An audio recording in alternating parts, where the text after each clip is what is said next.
Episode 167. Once more the wall spun and became still again. Harry approached a door at random and pushed. It did not move. "What's wrong?" said Hermione. "It's locked," said Harry, throwing his weight at the door, but it did not budge. "Then this is it, then, isn't it?" said Ron excitedly, joining Harry in the attempt to force the door open. "Bound to be." "Oh, get out of the way," said Hermione sharply. She pointed her wand at the place where a lock would have been on an ordinary door and said, "Alohomora." Nothing happened. "Sirius's knife," said Harry, and he pulled it from inside his robes and slid it into the crack between the door and the wall. The others all watched eagerly as he ran it from top to bottom, withdrew it, and then flung his shoulder again at the door.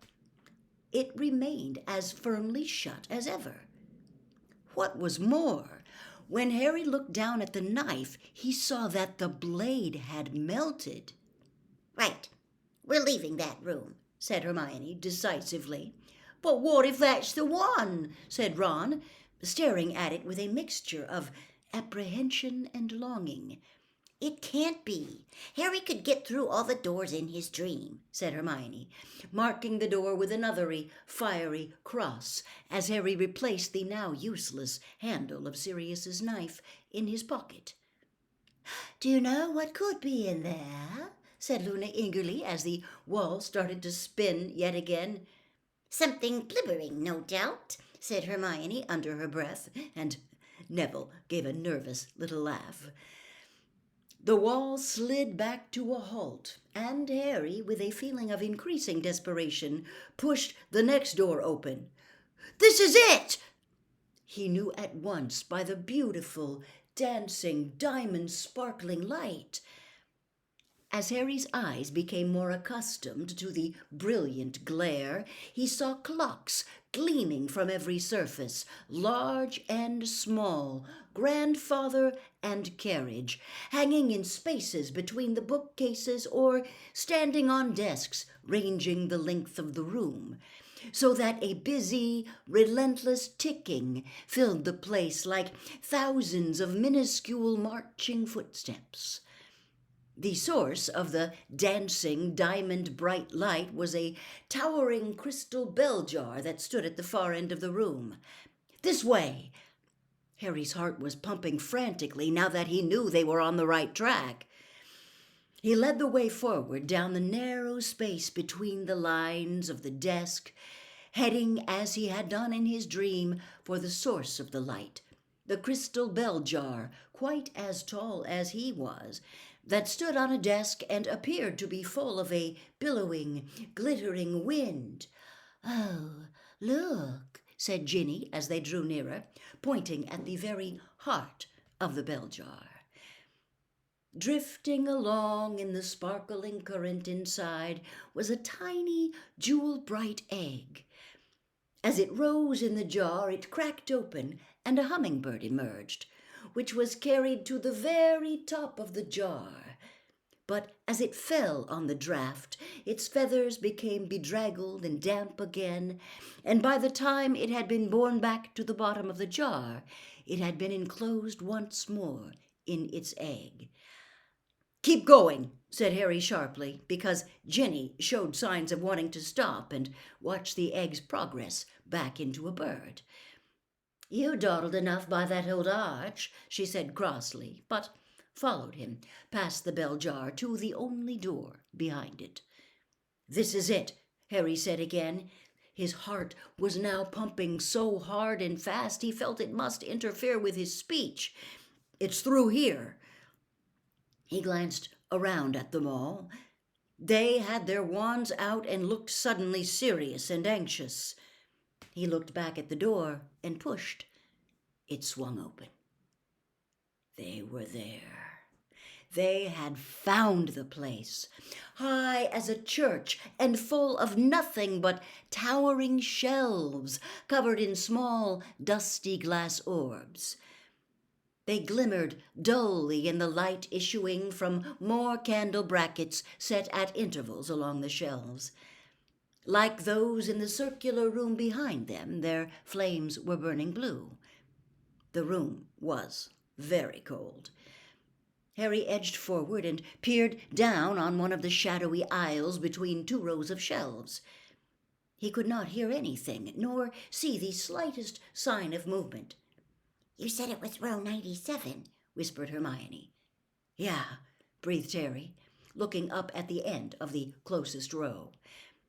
Beneath the branch of blue glowing candles protruding from it glimmered the silver figure 53. "We need to go right, I think," whispered Hermione, squinting to the next row. "Yes, that's 54. "Keep your wands out," Harry said softly. They crept forward, staring behind them as they went on down the long alleys of shelves, the farther ends of which were in near total darkness. Tiny yellowing labels had been stuck beneath each glass orb on the shelf. Some of them had a weird liquid glow. Others were as dull and dark within as blown light bulbs. They passed row 84, 85. Harry was listening hard for the slightest sound of movement, but Sirius might be gagged now, or else unconscious.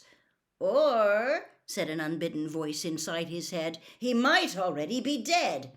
"I'd have felt it," he told himself, his heart now hammering against his Adam's apple. "I'd already know." 97, whispered Hermione. They stood, grouped around the end of the row, gazing down the alley beside it. There was nobody there. "He's right down at the end," said Harry, whose mouth had become slightly dry. You can't see properly from here." And he led them forward, between the towering rows of glass balls, some of which glowed softly as they passed. "He should be near here," whispered Harry, convinced that every step was going to bring the ragged form of Sirius into view upon the darkened floor. "Anywhere here, really close." "Harry?" said Hermione tentatively, but he did not want to respond. His mouth was very dry now. "Somewhere about here," he said. They had reached the end of the row and emerged into more dim candlelight. There was nobody there at all. All was echoing, dusty silence. "He might be," Harry whispered hoarsely, peering down the alley next door. "Or maybe—" He hurried to look down the one beyond that. "Harry?" said Hermione again. "What?" he snarled. I don't think Sirius is here." Nobody spoke. Harry did not want to look at any of them. He felt sick. He did not understand why Sirius was not here. He had to be here. This was where Harry, had seen him. He ran up the space at the end of the rows, staring down them. Empty aisle after empty aisle flickered past. He ran the other way, back past his staring companions. There was no sign of Sirius anywhere, nor any hint of a struggle. "Harry?" Ron called. "What?" He did not want to hear what Ron had to say. Did not want to hear Ron tell him he had been stupid, or suggest that they ought to go back to Hogwarts. But the heat was rising in his face, and he felt as though he would like to sulk down here in the darkness for a long while before facing the brightness of the atrium above and the others' accusing stares. "Have you seen this?" said Ron. "What?" said Harry, but eagerly this time. It had to be a sign that Sirius had been there, a clue. He strode back to where they were all standing, a little way down row 97. But found nothing except Ron staring at one of the dusty glass spheres on the shelves. "What?" Harry repeated glumly. It's got your name on," said Ron. Harry moved a little closer.